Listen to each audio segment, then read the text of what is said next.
Hey, everybody, welcome back to Tamer Talk, the official Wildhearts podcast.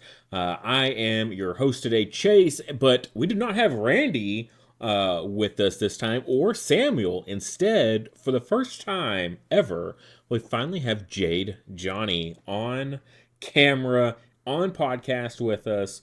Longtime member of the community, one of the longest, oldest running content creators for Wild Hearts that we've had in the server.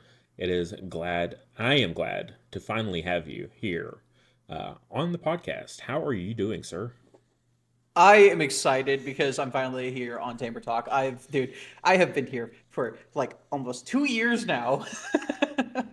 Yep. It's nearing 2 years, right? Like, am I crazy? Year and a half, yeah. Year and a half, yeah, yeah. And I have not been on Tamer Talk once until today. Hey, well, Tamer Talk hasn't been out that long. Okay, Yeah, so that's fair. we're That's like fair. in the That's fair. 20s, so I mean, we're almost a year old. Wow, I need to be looking at doing a 1 year anniversary for the podcast episode soon, I guess. Goodness.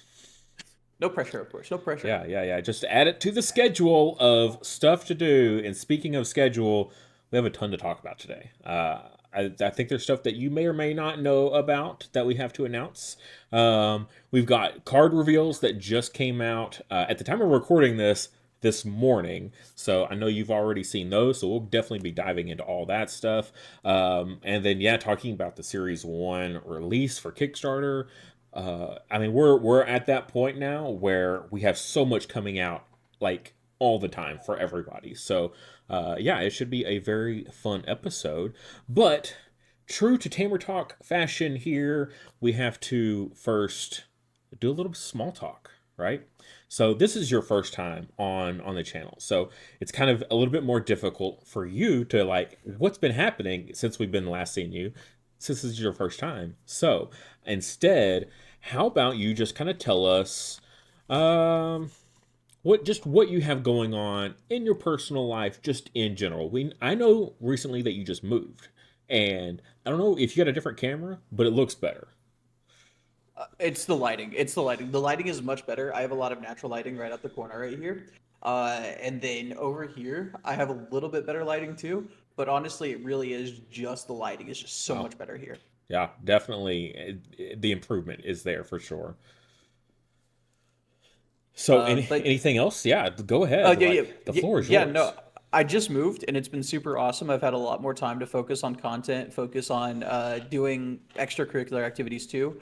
As of today, I've started setting a goal to have 3 shorts out a day and as well as 2 videos, one for members on my channel and then like one for non-members. And then every Wednesday, I am dead set on ensuring that I have Wild Hearts videos going up on my regular gaming channel uh, just to help, like, because I love this game so much. I have been playing this game for a year and a half. I am constantly thinking about different like synergies, different strategies, and stuff like that I can do. I literally the roost was announced, and I was like, okay, which one of these 14 decks am I bringing? Because I just genuinely do not know what to do. And I think I chose the right one. I think I chose the right one, but so Hey, did you still so gotta did open those Sammy. packs. You still gotta open those packs, man. We'll see. Yeah, well, maybe this time you don't do some crazy play and punt the game. All right, so just don't Yeah. overplay yourself. Okay, Yeah. that's the secret to it. I honestly didn't expect him to have a second Bolt Rock. I think I was perfectly fine. I just did not expect him to have the second Bolt Rock. I was like, it is such a high cost card. I just did not think that he would have a second one. I definitely think I choked just by not planning for that. I definitely had the ability to plan for it, and I didn't. And I think that was really where I choked in that last round. But also, I think it made for a better story. So I'm not mad Oh about gosh. losing that. Like he came back, he beat me, who he had lost to in the last event. He beat Simba, who he had lost to in the Yep. last event, and he won the whole thing after just getting so close last tournament. Yep. I think it made for a much better story than if I had won or if Simba had won. I'll give you that one. It did make for a true awesome comeback story there. So But yeah, not planning for the second one. It's like whoever plans for the second judge's decree, right? What are the Yeah, chances they're going to play another judge's decree? like okay, I think there's a difference between Judge's Decree and Volt Rock. I feel like Reset Spell was a relatively new card to our play pool, and I don't think a lot of players would have been planning for it normally. So I thought I was perfectly fine to go like, oh, he only has one Volt Rock, so like I should be fine here. It should be okay. I don't have to worry about this massive like what 9 power gap suddenly being created out of nowhere. I was like, I'm pretty sure he only has the one, and if he doesn't have the one, he just drew that card. That is his last card. I think I should be fine. I was like, he maybe charged the other one as a resource if he does have a second one, just because he does have 3 face down read. I feel like I played it. I feel like I definitely screwed up a lot of plays. Go like other than that, like there were like 3 or 4 plays I would have done differently in hindsight. But I feel like with I think there was only one play I made where it was just objectively wrong with even with the information I had. The other 3 were with hindsight I probably could have played better. But I think that one play also was a major. It costed me 4 VP, I think is what it was, and I think that one play right there was definitely a boon to my ability to win that. So I think Sammy played the best game possible. So I'm okay with losing when I did. I'm okay with losing when I did. Yeah, I would say both of y'all made some questionable plays in that throughout that We whole all match. So I think it balances out ultimately. But yeah, some were big, some were just repeated. Looking at you, Samuel, with that that repeated bounce orb and that Terror chick. I think that our match though, I think it was probably the most hype out of all the ones I saw. Granted, I only saw maybe 3 or 4 other matches outside of the ones I played.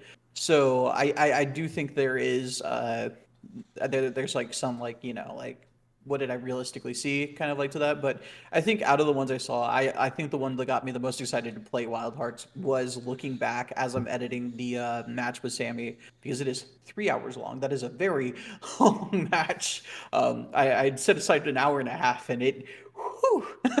Yeah, yeah.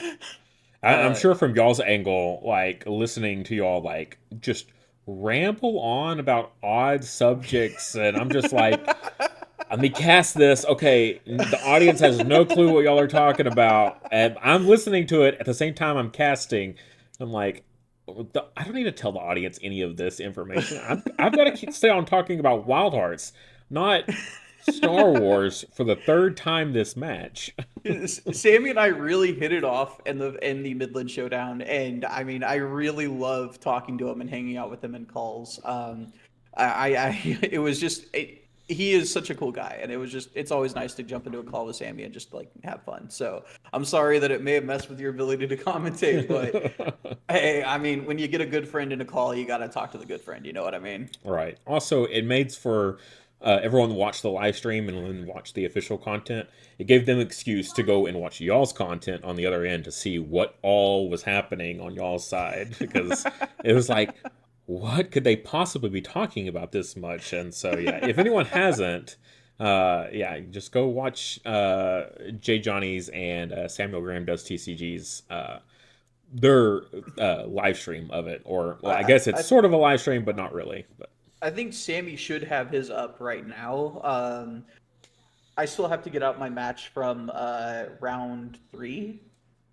It's uploaded. I just have to make the thumbnail and have it out. So I'm gonna have that out this Wednesday, and then the match with Sammy is gonna be out next week. So um, that's for the shame. benefit of moving is everything gets delayed by until you're done moving. It's awesome. It's awesome. I don't So moving. so awesome. That's so awesome. Well, I Um, haven't been moving, so nothing really too crazy on my end. We had spring break here for my daughter, and we didn't go anywhere or anything like that. We did have the our Celtic festival for our area this past weekend, and so we had our booth for everyone that like follows and stuff like that. Me and my wife, we have like an Etsy store, and we do all kinds of different stuff. And so we had our booth there, and it was a lot of fun. And made some good money. So that's always nice when you go to an event and you don't lose your butt off in costs and fees and stuff like that. So, yeah, it's just super chill. It's been super hot. It was like 95 degrees on Sunday when we were there, and we're like, it's March. Come on, I know it's Texas, but 95 degrees in March? That's absurd. So I'm terrified of how this summer the weather is going to be, but hopefully it's not that bad. But yeah, besides that, nothing crazy. Just gearing up for the Series 1 release. I literally did all that at the Celtic Festival, came home, and then made that video from scratch for the card announcements. And I was Oh, like dead tired, but I'm like, I gotta get this done. I gotta get this done. I gotta get it posted and out by Monday morning. So, see, I was checking my uploads like every 2 minutes to see if I'd missed the notification, oh and yeah. because I was like, Chase told me that I have to watch this before we do the Tamer talk. Chase told me I gotta watch this, so I kept refreshing it, and I kept refreshing it. It popped up, and I was like, click, click, instantly, just click, and whew, I am so glad I did because those cards Yeah. spicy. And I think we'll go ahead and jump into that, in fact, and we'll go ahead and start with yours first. That you're definitely been most vocal about being the most hyped for. So, This card is so spicy and I love it so much. I think it definitely adds a lot of like diversity to the amount of plays that you can make with special. And I think I am ready. I'm so ready. I'm so ready. all right. So I've got it pulled up on the screen. So anybody that hasn't watched the reveal in for the four cards that we're gonna be talking about today, we have a new two cost Tamer card for special here. Um, two cost on tamer cards I'm always kind of just like a little like leery of, especially three costers for sure. They got to be really impactful for me, and I think this is definitely one of those that's like this is going to not only win you a field but it also gives you VP. So it's magic and spirit. So there are some great cards in special that benefit from both magic and spirit. So that's cool. Choose an opposing ally until the end of the round. Their power is not counted when scoring. They cannot be moved, returned to hand, KO'd, or swapped. If you win their field, gain 2 VP. So strong. I know you're itching and chomping at the bit here to give us your thoughts here. So let's have it. What are you thinking with this card? All right, so my first initial thought, right, when I saw this was Glaciofly can now be the only unit inside of a field, can be the only creature inside of a field, and you have a way to ensure that they cannot just simply go, okay, here is Terra Chick into that field, here is Mirror Image token into that field, and it can score on the Glaciofly. That was my first thought was they can't safely do this anymore because now you can ensure that they can't gain the VP there, and you can always just like use something to move over a mirror image token, play a one cost immediately afterwards, or something like that to ensure the fact that you're winning that field regardless of it, as well as not getting punished for playing Glaciofly. And by doing so, you also get an additional 2 VP on whatever the field cost is. So that was my initial thought. And then the more I thought about it, the more I was like, okay, now you can punish Hydrophon, you can punish Shadoon, you can punish all these different creatures that gain more power based off the amount of cards they play. You can punish a major Enchantress play because I love Enchantress, and I think everybody should play Enchantress if you're if you're in it, right? But you can punish Enchantress now because they get the Enchantress on the board, and it's a major cost commitment of 2, which you're also playing too, but you're blanking there too. And a 2-drop that you play isn't going to out like value a 6 attack Enchantress or a 4 attack Enchantress. Most of the times you're probably going to be getting like that 4 or 5, so if they have a 6 attack Enchantress, that's not going to help you any. And so my thought was like, okay, well, you could also play this super aggressively by just blanking one of those high cost cards and securing additional VP. Not only can you play it defensively, like in a situation with Glaciofly, but it also has such a great offensive utility. And it just, you can recycle with Allusion. There's just so many things I love about this card. I love it so much. Yeah, it's got so much going for it. Now, my thought process right on that two cost blanking an opponent's two cost. You got to really time this out right to get the maximum value because you're going to do it on a 2 cost ally, but then for the rest of the game, that 2 cost ally will be in effect, right? So you're like, well, they got a lot more mileage out of their 2 than I did. But at a well timed point, you're also gaining 2 VP. So you could look at it so many different ways, whether it be like a 5 VP field that you're now making almost like a 7 VP field if you're winning it, right? Which can just completely throw the opponent off and they're not expecting you to get an extra 2 VP, and you can definitely swing the game in the game immediately almost, right?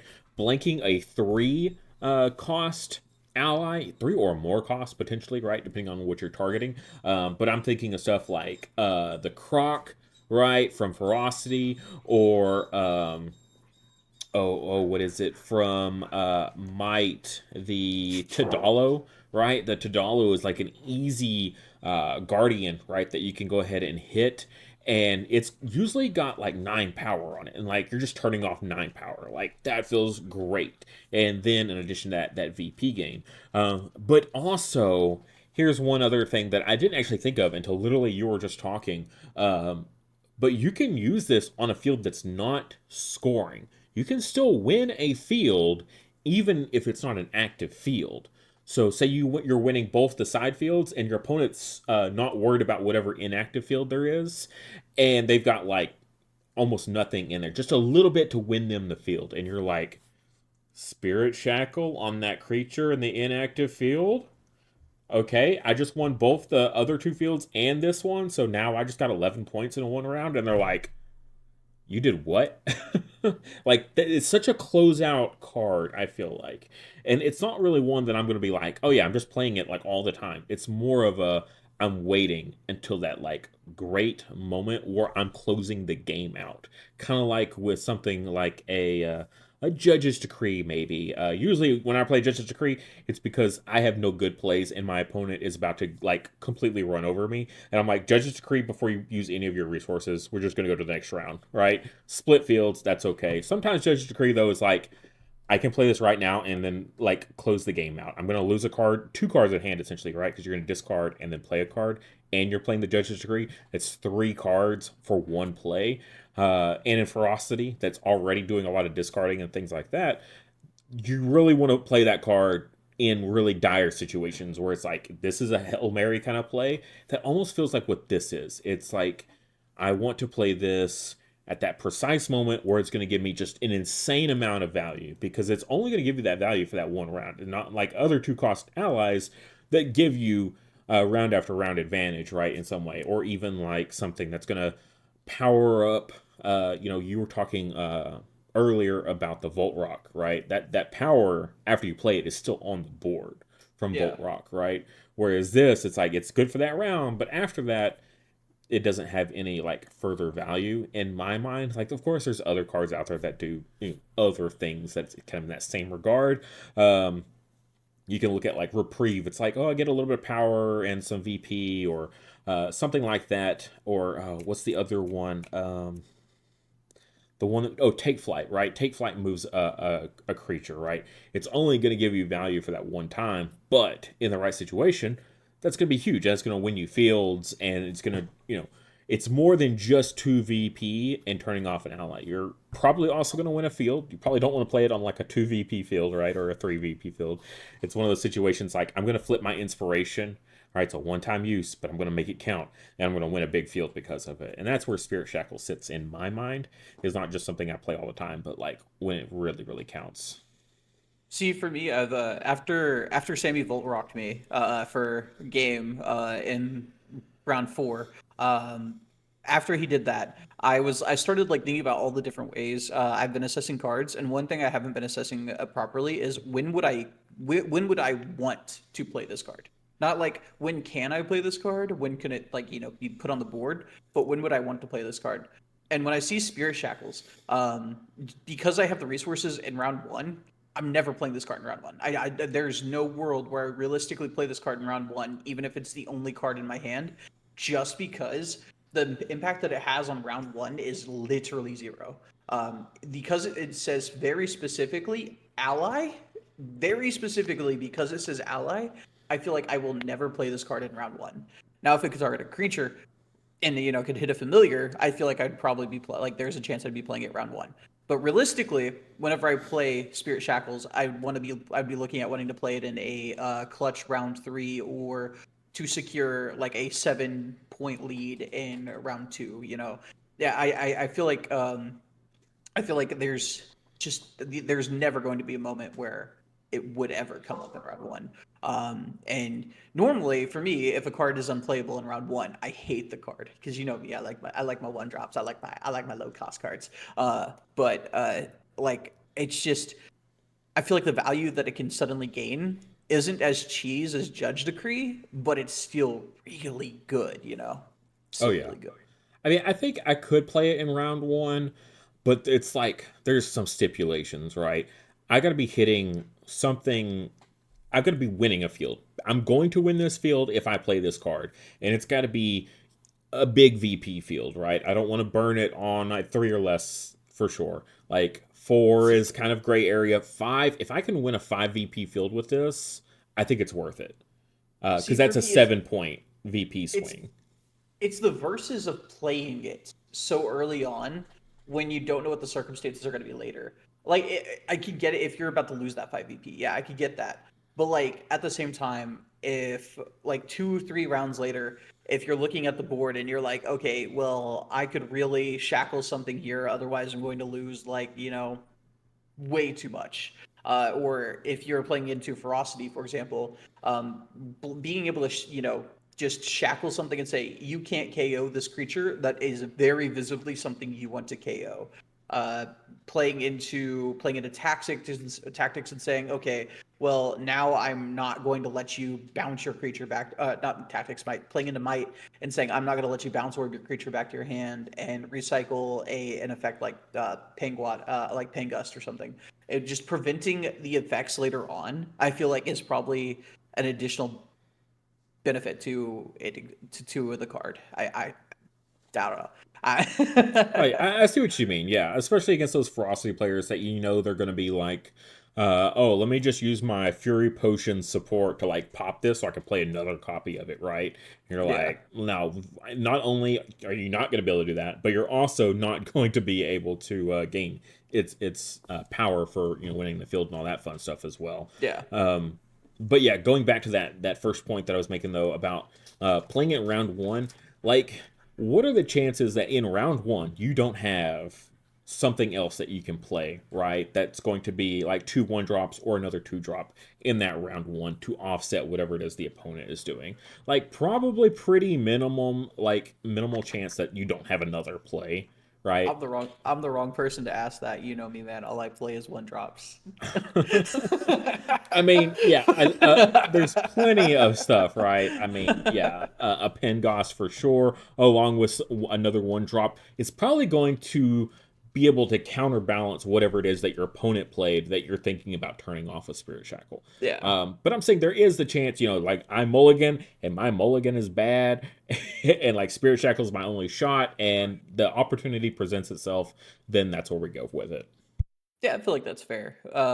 I don't normally plan for like the worst case scenario when I'm like picking cards, but I guess that is fair. Like if it is the only viable option and it would secure you points, I think like playing it would be worth it.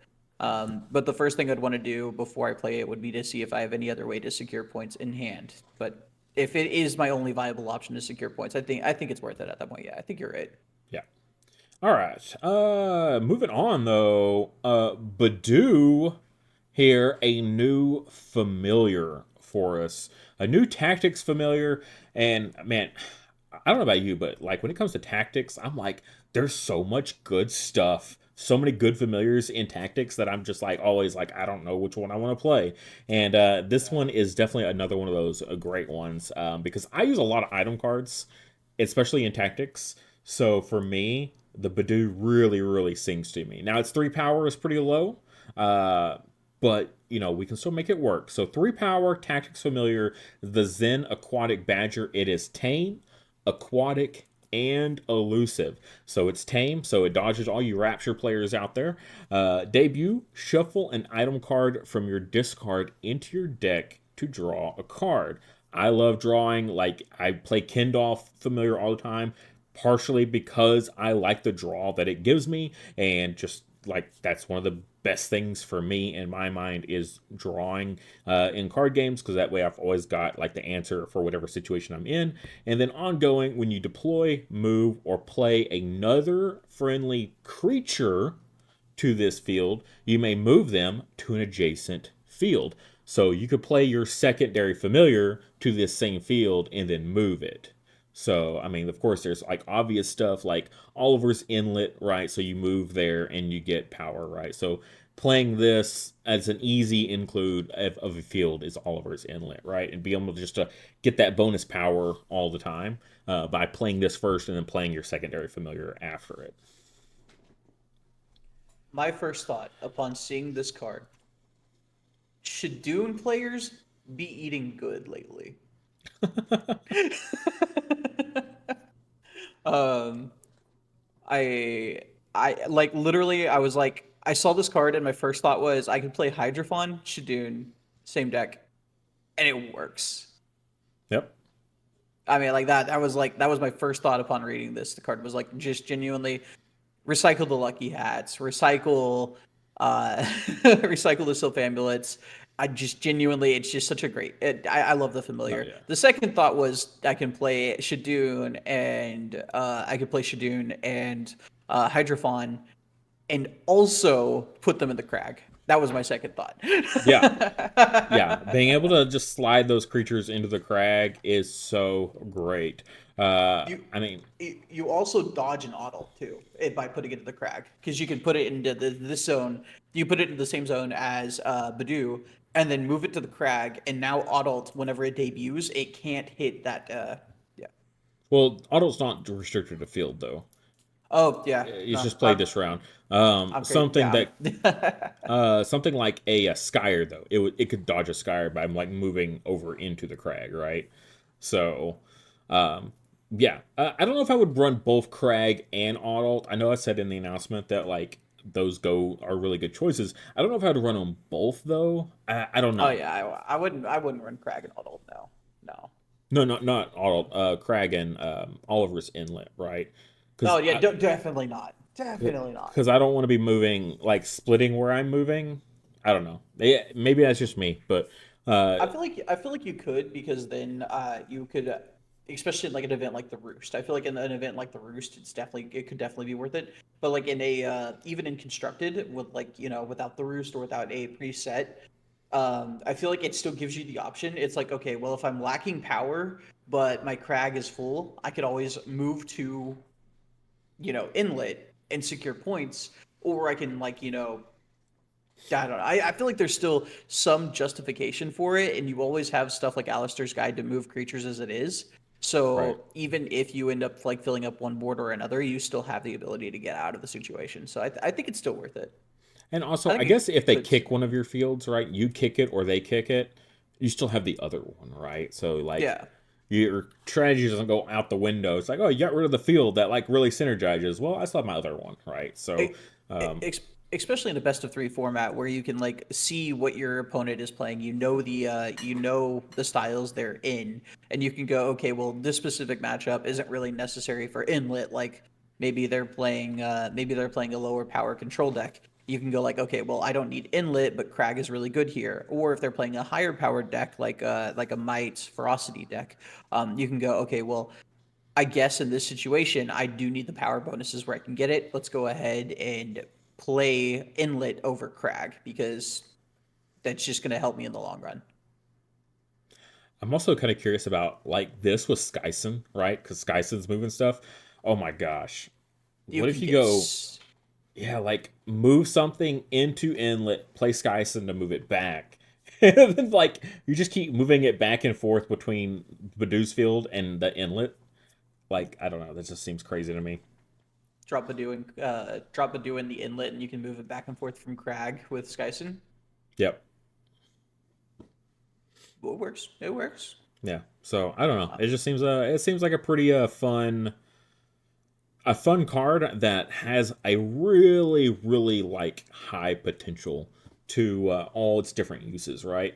I don't feel like it's yeah. something you just like haphazardly toss in. Like there's certain familiars, right? You can be like, oh, I can just grab Chrism, and Chrism's always good, right? Uh, Yeah.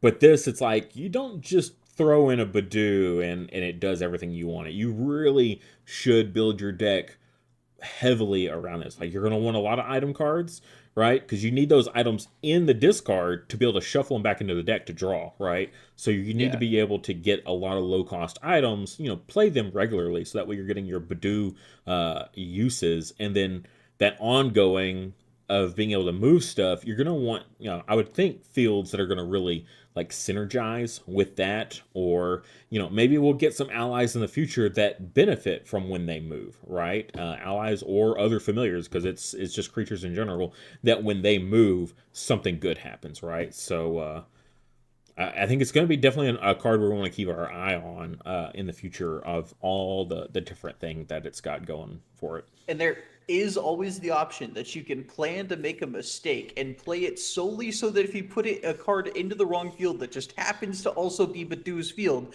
you can move it to another field that you actually wanted to play it in. It's never gonna come up. But if it does, you heard it here first. Oh Plan to gosh. make a mistake, guys. Plan to make a mistake. What a thought process. And yeah, and this one's only an uncommon. So always nice to see familiars that are easy to get your hands on. So uh, yeah, so that's it for the Badoo here. Um, Jumping back over to your Spirit Shackle, which is only a common, so don't fret. You'll probably be able to pull yourself a Spirit Shackler too. Um, but I actually have something that is a bit of a spoiler here for our next reveal. I was given this, so I was apparently given the permission to show this off. Man, am I going to get in trouble if if I didn't have permission. But we got an alt art for you guys. The Sealan here. So this is the original here that we showed off in the reveal. But our alt art here, absolutely gorgeous. I've been in love with this alt art style, like this, like it's like pencils, like colored pencils on like textured paper. It's just so beautiful for me. But we've got a 2 cost 5 power might creature. Pretty standard stat line for might allies here. It is tame, magic, and aquatic. So we got more magic creatures into the game here. So I know Ferritoon is really going to appreciate that. Again, it's another tame, so dodges the rapture. Now it is a guardian on a 2 cost 5 power creature, so you got to be kind of careful with that. Opponents can just like snipe this off the board pretty easily.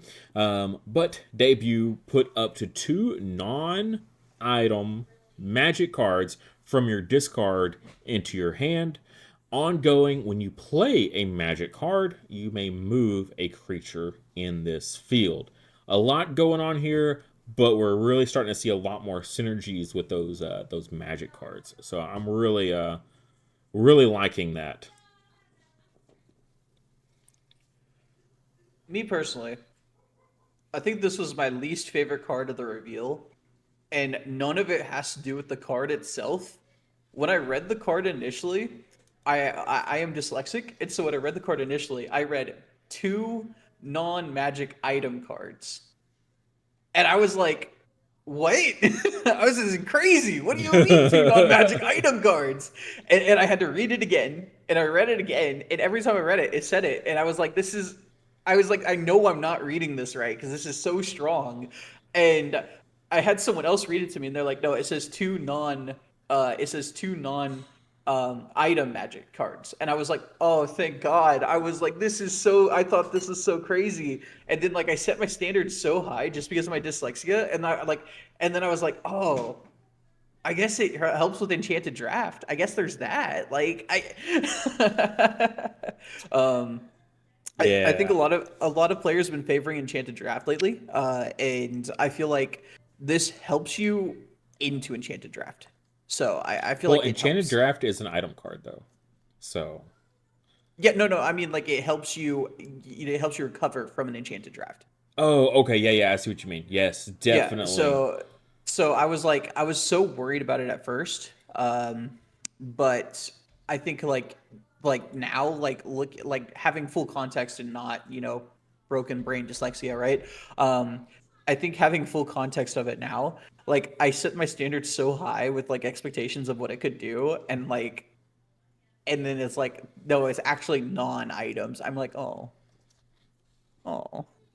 Yeah. So, I mean, and it's just, but it's any magic card, right? So you can be yeah, looking at your like magic, like your spells and your skill cards, right? Your Tamer magic cards there. But also all your allies, right?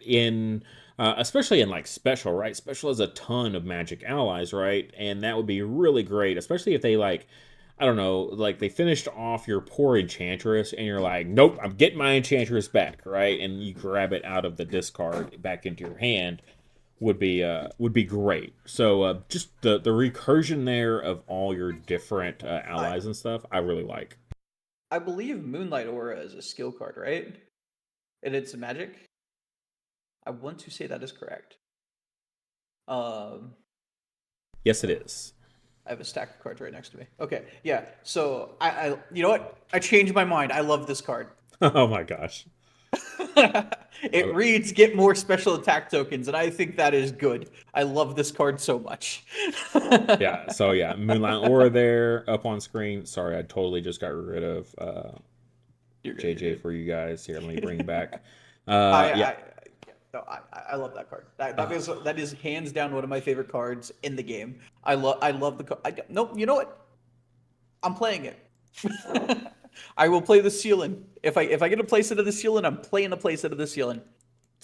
uh, I don't like the fact that it's a high cost guardian. I feel like there's so many viable options in Series Zero for low cost guardians that forcing yourself into a situation where you're playing like a 2 drop guardian for 5 power, it is just gonna get singled down, like you said. It will get singled out. Like if I see a mirror image token and I see a ceiling, I'm hitting that ceiling. I don't care about the mirror image token unless it's protecting something major and I have a way to deal with it.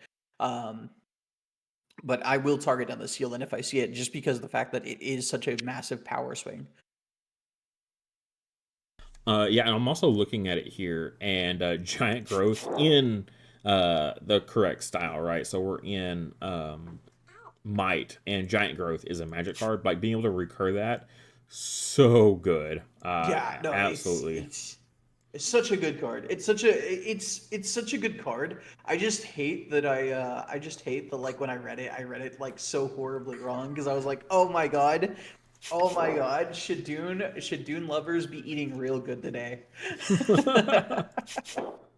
Yeah, and there's no like cap on like the cost of the stuff you can grab, right? It's just Yeah, magic, and then they can't be items. So, which is yeah. unfortunate because there are a lot of good items that are magic also that would have been fantastic to grab back. But just going through and looking at all the stuff that's like the magic like tags to them. There's a lot of good skills. Like there is a lot of good skills. I think I'd be looking more at the skills than I would be the allies, just because the skills, they are one and done use effects, and you don't really have many ways of recycling them easily. But like your allies, you have Bounce Orb, you have ways to recur them from the discard pile, you have Sylph Amulet if they get KO'd. Like you have ways to recur your allies. But when it comes specifically to your skill cards, there are so few ways to interact with them or to gain them back that I feel like it's 100% like so much stronger just because you can recycle those skill cards. Like I made the joke of Moonlight Aura, but Moonlight Aura, every time you play it, is an additional 2 special attack tokens, which just replace themselves. So it really is a very powerful effect to have access to. On top of that, if you are getting milled and they hit your Moonlight Auras, you can go, okay, well, now I can get my Moonlight Auras back and replace my Moonlight Auras with replace the cards you just milled with special attack tokens. Even if I don't see them, I still have extra cards in my deck. I don't have to worry as much about getting milled out. So I think Sealant is just honestly such a good introduction. I just hate so much that it has Guardian, because it does force a large target on you. It does, and that is definitely. I don't want to say. I almost want to say it's like a balance to the card, honestly, because that debut is great, But it doesn't stop there, right? We're kind of overshadowing the ongoing. When you play a magic card, you may move a creature in this field. Any creature, not Oh, ally, not I familiar, not your own. It can also be your opponent's stuff. You can be moving your opponent's familiars, their allies out of the field. That's an active field right now, right? yeah, that I misread that. That's I thought it was just your creatures. Yeah, no, that's insanely good. I Yeah. don't know why. I don't know why. Like just Well, it says okay. you That's may move, and maybe you're thinking like move your creature, but no, you just yeah. move a creature when you play a magic card, just any time for whatever reason, right? Whether it be an ally or a tamer card, right? As long as it's magic, you're moving a creature in this field. So being able to move stuff out, just so powerful. I Can I think can that's crazy. And you're recycling those magic cards, right? Like you're giving yourself them. If you don't have them in hand and you already played them earlier in the game, you can grab them back off the debut and then follow it up by playing them to trigger that ongoing. So you're like giving yourself the cards that synergize with him. can I add one more thing to about the debut? What's that? You can play Vesperoon with this card and re-trigger your ability to get back additional magic cards. Oh yeah, So like again, I'm using the Moonlight Aura example Moonlight just because Aura. Yep. it's a zero cost. It's just you can get it back to your hand and then replay it. Like it's a zero cost. Yeah. But like every turn with Vesperoon. Oh wait, no, you won't be in the colors. Never mind. Never mind. Oh no. Oh yeah. Yeah. Yeah, no, no, no, no. The devs do a good job. The devs do a good job. Never mind. Never mind. Yeah. No. Vesperun is tactics. Moonlight Aura is special, and this is clearly a might card. So that is out of the realm there. But it doesn't change the fact that you can reuse cards with using Vesper. Like Vesper, like if you play Tactics and Might, you can play the Vesperoon to re-trigger the effect of Sealant. On top of that, a lot of good Might creatures have some pretty solid debut effects as well. So even if you're limiting yourself, like even if you don't have the option of Sealant to grab something back from your discard pile, you still have other options on top of it. I think this is definitely a great benefit to to that Tactics Might deck. I think this is a major yes. Yes. Uh, Yes. but yeah, Yes. I think this is a really cool card. Even with the Guardian on there, it is definitely. I think it helps balance it out because it's so powerful. Five power with that debut and that ongoing feels really good. That and the Guardian is it's a balancing act, right? Like I was saying, but like it's also can be a good thing, right? It's not necessarily just a bad thing. It can also be a good thing in the right situation. So it's not a total negative.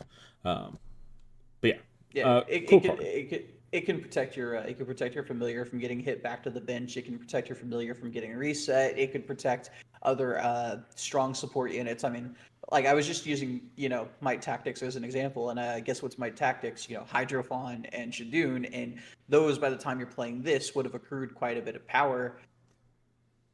You know. Yeah. Your Tadalos that are sitting in might, right? Those guys get crazy. If I'm playing Tadalo, both my familiars usually have ongoings. Sealant also here is ongoing, so that's like a 10 power ally sitting there. So I would really like to keep him on the board, preferably. So, Another way you could do that is by playing a Terror Chick to also although I give think block. I mean, like that's true, I think Tadalo, yeah, Tadalo has Guardian, so never mind about that. But the premise is still there, right? You want to protect yeah. your big tent pole, like three cost ally cards and stuff, and Sealand's it's good, but it I, can still be a good wall as well. I feel like upon initial look, as you're looking at it as a new player is going to evaluate the cards they pulled or going to build their deck, they're gonna see it and they're gonna go, well, the whole point of a guardian is to keep your big guys, safe. So my guardian being a big guy will suck. But there's so much value in that move, in that recycling. And like I said, if you're using Vesperoon, with it, you can get so much value off of multiple giant growths around. Like I'll play Giant Growth plus 6 power, block you out, and then I can get my Giant Growth back Yep. next round and do it again. And it you will have so much control, so much spatial control. Ridiculous, ridiculous. Yeah. I think there's just a lot of value that can go into Sealand just based off of just Vesperine alone. There's more than likely other units. Glaciafly into the same zone as Sealand provides Glaciafly with the ability to have a Guardian, but also have a major power in that zone to dissuade from just like one unit going in there and just stealing that field for the rest of the game. Right. And also So the ceiling can move out stuff if it gets yeah, too much for it to handle on its own. It's just like, yeah, we'll just scoot that on over into the field that I just put a giant growth on my Glaciafly, and now Glaciafly is on those two side fields. I just moved your ally over into one of those that I'm already crushing. So yeah, and I don't have to worry about those fields anymore because you're just locked out. So have yeah, fun with yeah. it. And also the Guardian, in a way, you think because it has a Guardian, you can't just play another Guardian to protect this. Because if this was just sitting there, that debut grabbed you two Magic cards, and it has that ongoing there, like this is a really powerful card. If it didn't have the Guardian, and you put a Guardian there to protect it, then they can't do anything about it. So by it having Guardian, it just makes it so that way you can't protect it Now, with another Guardian. correct me if I'm wrong. Terrachik can come into play in the same field as this and give it block, though, right? Oh yeah, sure. Yeah. So I think that's going to be a beneficial thing to it too, as well. Like, I mean, it does have the option to have a protection tool on top of the fact that it itself is a protection tool, and being such a powerful protection tool with its effect, like it's just I definitely see like Terrachik and Sealand being like the dynamic duo of might protection. I can genuinely see a world where that happens. Yeah. Yeah, so we'll go ahead and jump over to the last card. One quick glimpse at the regular art for the ceiling there, and then magical melody here. I'm a big fan of ferocity. I think whenever I want to have like the most fun and do the most things and the most interesting plays, I like to play ferocity, and it's such a gamble. But two cost tamer card. We're back in that two cost tamer card realm that we were in with the spirit shackle earlier. Magical melody. It is a skill magic card. So boom, more synergy there with what we were just talking about. We can grab this back. Discard the top three cards of your deck. Choose three different effects in any order. Play a discarded one or less cost ally card and give it +2 power. Trigger a discarded KO effect. Play a discarded one or less Tamer card. Add one discarded card as an exhausted resource. No matter what you reveal, you will at least get that last effect, right? Being able to add a card as an exhausted resource. So in the following round, you'll be ramped up one higher than what you were previously. So it's like you could almost view it as a one cost card in a later round, right? You're gonna get that value back at least that much. But the potential here is to hit way over at the same time, right? So you're paying two, which subsequently, in a way, is going to be like paying one eventually. Then you're also getting a free one cost ally that's getting a +2 power, and you're getting a free one cost tamer card out of it. So uh, that's a lot of value potentially, right? So you really got to build your deck with anticipation. If you're playing this card, you need the ability to hit off of this card. So if you're not including KO effects in your deck, you're already like inhibiting the use that this is going to get for you. If you don't play a whole lot of one cost allies, you just play like a couple. In anticipation of like ramping quickly into 2 and 3 costers. Say you're playing this with like special, right? That has a decent amount of easy early game ramp. Then you're going to lose a lot more value, right? So at that point, what are you really getting the value out of it? So you got to build with anticipation of playing this card if you're including it in your deck. Yeah, I feel like if you're playing this card, you're definitely having to plan for it. I feel like you're playing a lot of one cost cards and potentially any one cost cards that would have KO effects. I feel like have to go in the deck if you have access to them and you're in your specific styles. Um, I feel like again, like you said, like you said you're only ever hitting one effect, but I feel like in a realistic world, if you have built your deck properly, you'll at least always hit two of these effects. Whether it's ramping a resource and playing a creature, or ramping a resource and getting a KO effect. I feel like realistically speaking, you're almost always there's probably very niche cases where this isn't the case. Like if you hit like another magical melody, and then hit a judge's decree, and then a 3 cost or a 2 cost creature with no KO effect. In that specific circumstance, I could definitely see, you whiffing an effect like this or hitting another copy of this in both your judge's decrees. Those are options I could definitely see where it's realistic to hit for that to happen. But the odds of that happening if you've built your deck properly, very astronomically low. I definitely see that this card being very good. We were discussing it before we started recording Tamer Talk. I was discussing it with a couple of the members of the team, and I was like, it is such a good value card because for the 2 cost that you get to play 1 cost with powered up. Like, I mean, if you bring out a Latticeer with this effect, right? You get a total net like power of like effectively 6, which is a lot. Not counting the Latticeer's actual base power, but I mean like +6. Because Latticeer gives -4, correct? Yep.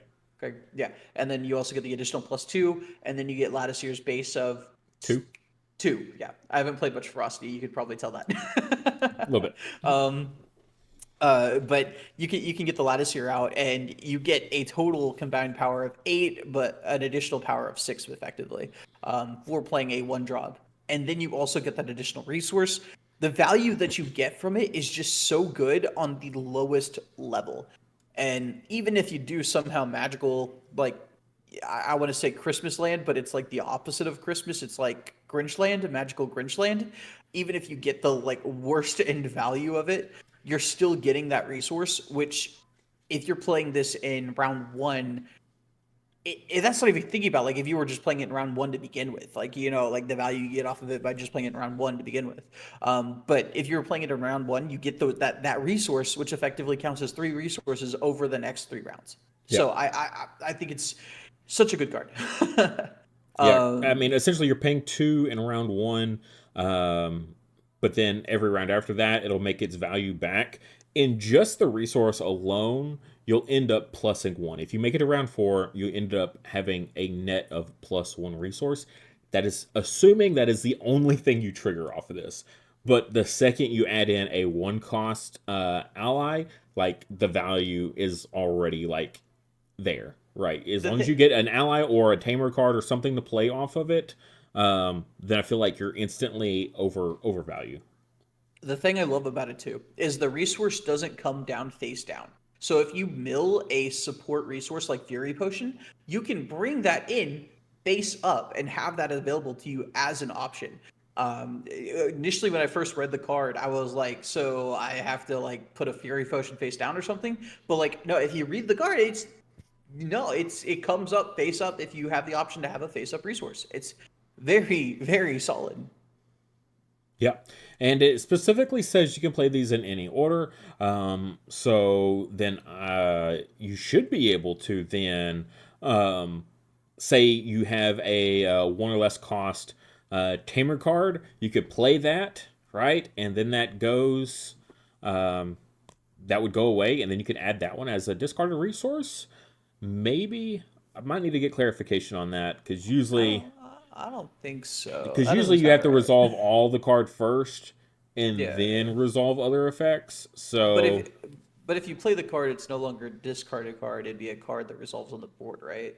right, it's just a matter of if that 1 cost Yeah. tamer card resolves, and then you proceed to the next card, the next effect in any order, right, off a magical melody. So really, a Hmm. really kind of niche application there, but I guess the potential is there. Um, Yeah. But yeah, there's just so much good stuff off of this. Also, a card that kind of synergizes a little bit with this that came to mind in Ferocity is the original Sealant, right? You can move a card and then you reveal the top card of your deck. If it matches, you get MVP. But you put that card right back on top face down. So then you know what that top card is. You know what one of three cards is that you're going to reveal off this magical melody. So, especially if it's like, oh snap, like a one cost ally. What I don't know what you could hit off of it. You were talking about the Lady Seer. Lattice here. Yeah. Yeah, would be like a super solid one that you know you're going to have, right? That you're going to be able to reveal off of this, or any. I mean, because that's an 8 power swing. Yeah, Or if you that's see, or if you see a judge's decree, you know, okay, well, I cannot play this now. I yeah. cannot. Yeah. Do not play this. Yeah. That's Horrible idea. also a great point there. It's like I revealed top card. That I cannot play off a magical melody and I really want to draw it. So I'm gonna hold off. Like, yeah. I would rather not discard that one. So yeah. Unless of course you discard it, and then you can get it back with the Might Seal in because it's a magic card, and then you get no. Oh my gosh. I don't even think that's stop disconnecting me. I haven't been away that long. On top Uh of that, you could also get back the magical malady with the Might Seal in, and that allows you to get more value. No, I'm not. I'm not. I just had to double check. Yeah. For viewers out there, Judge's Decree is not a magic card. You cannot add it off of. Oh, I wasn't talking about judges. I was talking about it was a card you can get back with sealing from the discard pile. Like even if the other twos are like bigger Oh yeah. hits. Yeah, Yeah. yeah.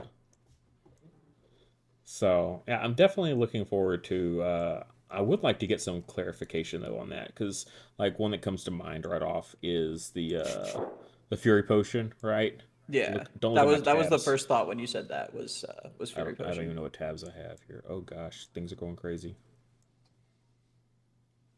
On top of that, it doesn't require it to be just ferocity.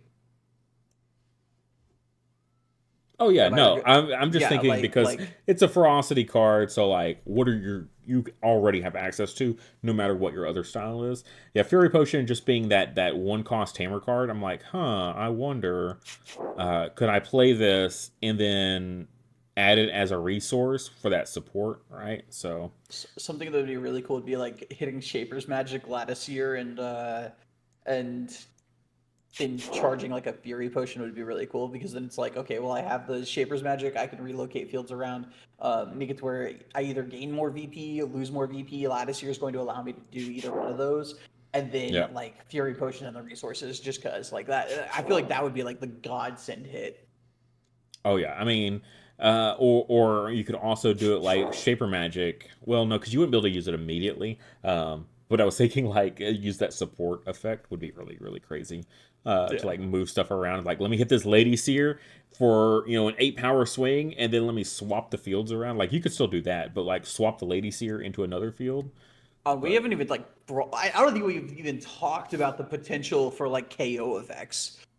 Like oh if yeah. if you hit a Pengust and you can like get a free mirror image token. Hmm. I mean, I hardly ever use KO effects because I like my creatures on the board or in my hand. So, something that I don't like is some of them are no Gale Sune or Siltsune. One of them lets you target a field and give all of your opponent's creatures in that field -1. The Is it? Silsine. Yeah. Siltsune. Okay, I can never Allies remember the specifically, but difference. yeah. Yeah, yeah. So hitting that would be feel so good. I feel like hitting Oh, Gelsene though, like you're just talking about it. This card yeah, adds as a charges itself as resource. a resource. Yeah, so you can get You get two two resources resources. for the price of two.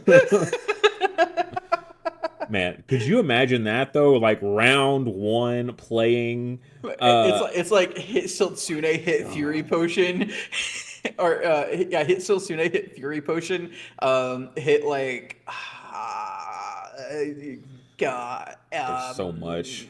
no, you can't do auto. It'd have to be like Lattice or something at that point because you'd be a one state because you'd be locked into tactics at that point. There's so Yeah, much good so. stuff though. Like, oh my gosh, the potential of this card, like, It's the ceiling is so high and the floor is like it's not even minuscule. It's like above average. Like at worst, you're charging a resource in either getting a KO effect or playing a one cost. Realistically speaking, if you've built your deck right, you're getting one of those two effects and also charging a resource, Yeah. if not all three of the effects. That is the worst, the worst possible outcome. The best Well, it's possible not the outcome, worst, but okay, the worst the possible most outcome is likely. hitting like double Judge's Decree and your other magical melody, okay? And if that happens, scoop up your deck. It's not your day. Give up. Go, go to go to game two, guys. Go to game two. Save yourself the Oh gosh. time. I'm just playing with a handicap, all right? I'm just getting rid of all the best cards in my deck. And I'm giving you the round one because I just burned both my resources on that. So I'm going to start playing next round. No, no. You see. I am actually playing the new Sealant card, so I could get back both my magical melodies. It was all according to plan. Now I know I'm always going to hit going forward. Yep. Yep.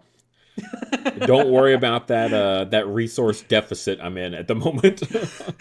Don't worry about the fact that my turn two play was effectively undoing my turn one play. Don't think about that. Yeah. Golly. And I this is mean, a common would card as well, so it should be would pretty you easy to pick up. if you were to melody turn one and hit two Judge's Decree and a melody, you'd charge the Judge's Decree, play Sealant on turn two. You'd still have one resource. You still have two resources left available to you. I don't think you're in a resource deficit still at that point, unless your opponent's also like charging up resources. I feel like you'd still be fine in a resource. I feel like If you're you not play in the this, best if you play this situation. round one, Yeah, and you hit and you hit double Judge's Decree and another melody. You charge a Judge's Decree. You'll be starting round two with a total of four resources after the charge well, phase. sure, but So like you're only if one you, up. I mean, one up in like round two is a lot. Though. Sure, but you completely whiffed your round one, and your opponent could have Yeah. scored both fields because of your complete and total whiff. So I mean, did I whiff or did I just play an overcosted foxtail necklace? Like, which did I realistically do? We have two let me very play different ways. Foxtail Necklace Pass. That's my round one play. My round Oh, one play is two cost foxtail necklace pass. yeah. So I pray that it's not that. At least though, maybe you'll get a support out of it. So, Yeah, but the high end again, is so as good long though. as you're building with, you know, a decent mindset here and not. Let me just play all three and two cost cards, and then I'm going to put Magical Melody in because it's a two cost card. It makes sense. I feel like there's people who will do that, but I also feel like they won't get as punished as they normally should just because the effect is so diverse what it allows it to do. I feel like it is a balanced noob trap if that makes sense. People will throw it into the deck because they'll be like, "Oh, this card fits because I need a two cost I need more two cost cards, so the card fits in here, so I'm going to put it in here." But the way the power of the card, like how strong it's like mid range is, I feel like it will not hurt a player who thinks that way.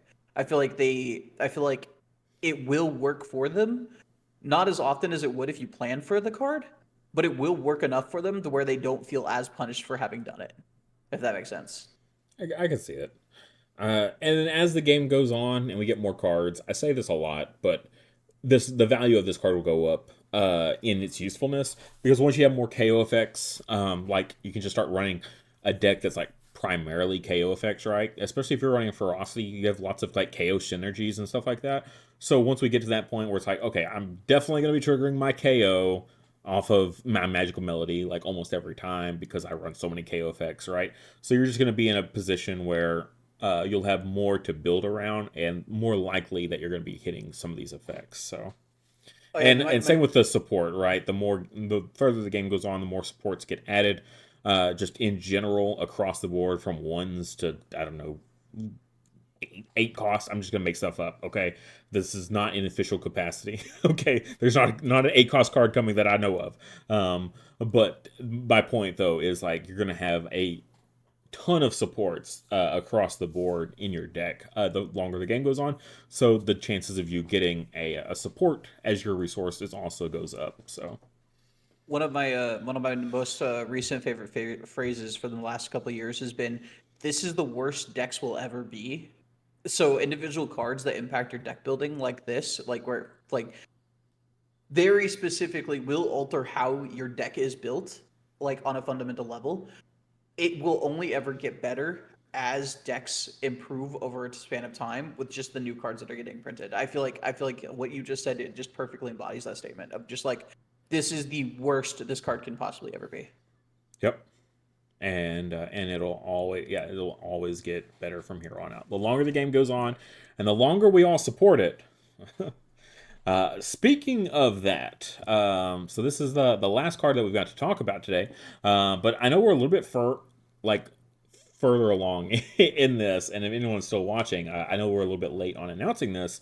But signups by the time this goes live will have started yesterday for our webcam roost event. So everybody that is getting all of your cards in from the Series Zero Kickstarter, you'll be able to play with those webcam roost event. It'll be for the 4th of April. So I know it's a little bit short notice, but we wanted to get it going right before Series 1 Kickstarter launches. So that way, content creators will have time to get their content out right before the series, or at least while we're in the initial throes of Series 1 live.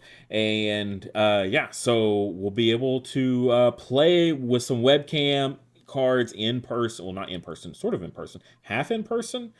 You know what I mean. Uh, and play with some physical cards though, right? So webcam is going to go live for that. So go check that out. We'll of course have a link for signups in the description or a pinned comment, one of the two. See how I'm feeling that day, and yeah, it should be a lot of fun. If you have, I was also told if you have sample decks, right? So if you were just not able to get into the Series Zero Kickstarter before it went off, but you know some people that hooked you up with some sample decks, I have been told that you can still sign up and participate with your sample deck. So yeah, come play, get in some webcam with us. We'll have participation prizes, all that fun stuff, and get your hands on a physical Roost card for yourself. I know that I can't wait to get my own copy of that, so that way I can start playing some more Infernander, because Roost and Infernander just go hand in hand so perfectly, and I can't wait to add that to my collection. So for everyone else that wants your hands on one that didn't play in the digital event, you still have a chance to get your hands on a Roost card if you play in the webcam event. And all you need is essentially half a starter set and or a sample, even a sample starter deck will do it. So yeah, that is all I've got. JJ, any closing comments here at the end? Sammy, you better be playing in that webcam event. I'm coming for the run back. We're gonna run them ones, and I'm gonna win this time, Sammy. I'm gonna win this time. Well, you heard it there, Samuel. I know you watched these all the way to the end, so I know you heard that. We'll see. We'll see how this goes. But with that, I know this is a super long one. This might be our longest Tamer talk yet, but it was fun. JJ, glad you finally made it on here. It was happy. I was having fun and happy to chat with you about Wildhearts, just in general. Not throwing cards, slinging cards at each other, trying to beat each other up, winning fields, but just getting a chat. Wildhearts is a lot of fun. Wait, I was told we were doing the webcam game after this. Uh, Ooh, that's awkward. oh.